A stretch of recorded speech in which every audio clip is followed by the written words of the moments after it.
Hey folks, welcome back to the channel. Happy Cat Crypto here. So I wanted to get a video up on the current burn situation of the overall kind of situation as it stands, because I think it's going quite well, and we only have realistically around, say, 1 trillion, 2 trillion coins to burn through before we would possibly see some kind of serious effect. And I've said this many times and I'm going to stand by it. I believe LUNACLASSIC will either it will either prove the burn theory or disprove it, but we'll get the results that we need to understand how burning actually affects a cryptocurrency over time, especially with the 1.2% burn tax. So if we head on over to the BitQuery, you can see I've got it up and I've set it to clear. So this is all time. We've burnt 3.52 billion LUNACLASSIC coins. 2 billion of these are from Lunatics token, which is really good. I always praise them, and you know, anybody can make a coin, but at the same time it's not hard to keep a coin's price going, keep momentum going, especially when you don't actually have a proper use case for your coin.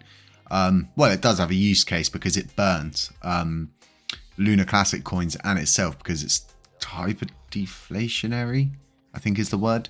But at the same time, anybody can create a coin like that, and there's many coins that have been created like that that do the exact same thing, and it's easy to be able to just capture the market like that. But overall, looking really good, and it's just more positive momentum for the movement itself. We're all in this for the same thing, and we're all pushing towards the same cause, and that's why I always try and stay as neutral as possible and be as friendly as possible with everybody, even with the kind of dunking that I receive daily, depending on where I'm, you know, at the time, and I end up speaking to people. So what I now want to do is move over to the burn counter, and I want to go to the top burners list, and things are going to start changing soon. This list is going to start changing. People are going to get knocked down. Some people are going to move up.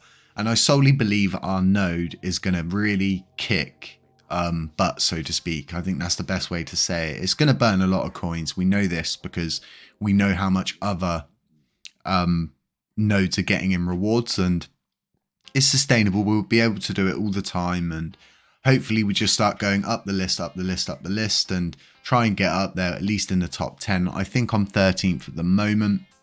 We do have some coins to burn in our LUNAPunks wallet, where we've got those ones which are allowed to burn 100% of the proceeds, so we'll be doing a burn from those soon.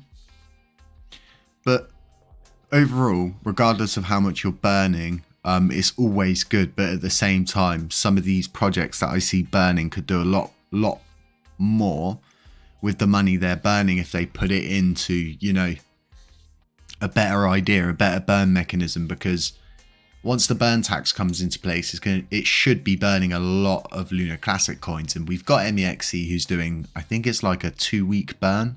From what I'm seeing, Binance is going to be, best way to state this, executing 3, 5, 6, 8 and following through with the burn. We know that we've had wallets whitelisted for this burn on GIT Hub. We know that Vegas is in contact with them, and I'm going to be doing a video with Vegas today at some point for the community, so we can reassure you about the burn tax and everything that's going on around it. And LUNCDAO burnt 22 million, and I'm guessing this is from their LUNACLASSIC rewards from their classic node so far, and they're burning 49% of their rewards, if I remember rightly. I could be wrong, it could be a little bit more, it could be a little bit less, but I think it's 49%. But huge kudos to them, and they really are the grandpappy of LUNC burning, because when I came on the scene, I met LUNCDAO and they were already burning coins, and you know, I became really good friends of LUNCDAO over time. I've watched them grow, I've watched them develop even more from the main net back to the classic net, and they're a man of their word, and they really did get a touch, so to speak, when they were handed the Galactic Punks node. We're not so fortunate on that level here at HCC, because we've not been in the crypto space long enough to have made connections like LUNCDAO has, and being a number 2 validator on the main net is a really big something in my opinion. And the thing I like about LUNCDAO is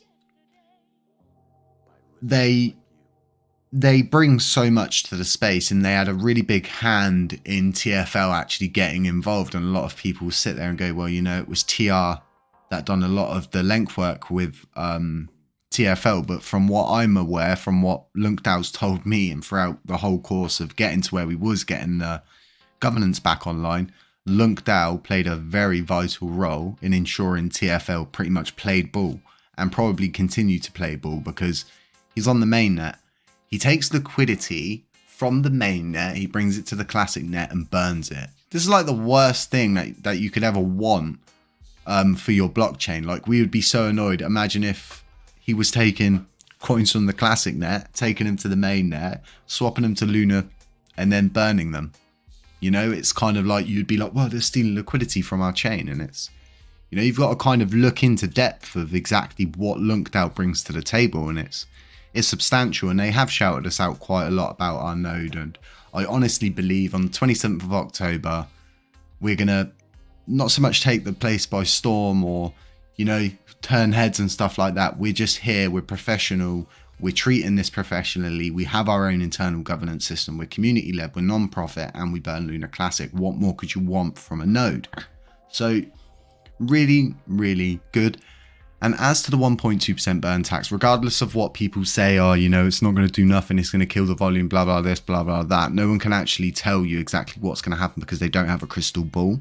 We have to follow this through. It's our rite of passage. And I will continue to say this to anyone that wants to remove, reduce, or change the burn tax as it stands. We voted for it, we deserve it, and we've worked for it, and we've earned it. It's as simple as that.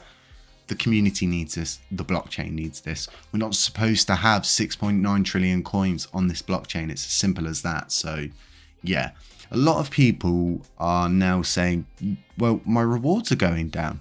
And this is because more people are staking their coins. And then it also depends what block you staked on as well as to your rewards and as to how much you've staked. And the more you stake, the more you're going to be getting back in rewards. It's as simple as that.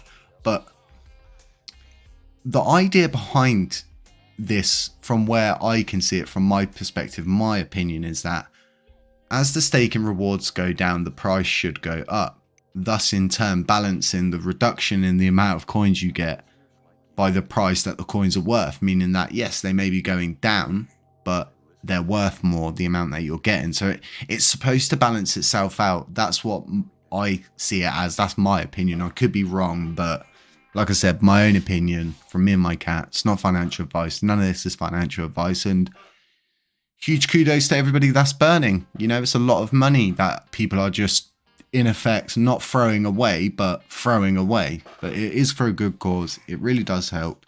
Folks, stay safe out there. Beware of scammers, doppelgangers, anybody pretending to be me or the Happy Cat Crypto channel, anybody posting WhatsApp numbers, and we will catch you in the next one. If you haven't subscribed yet, consider subscribing. Tap a little like. It really does help us get more reach more people. And we'll catch you in the next one.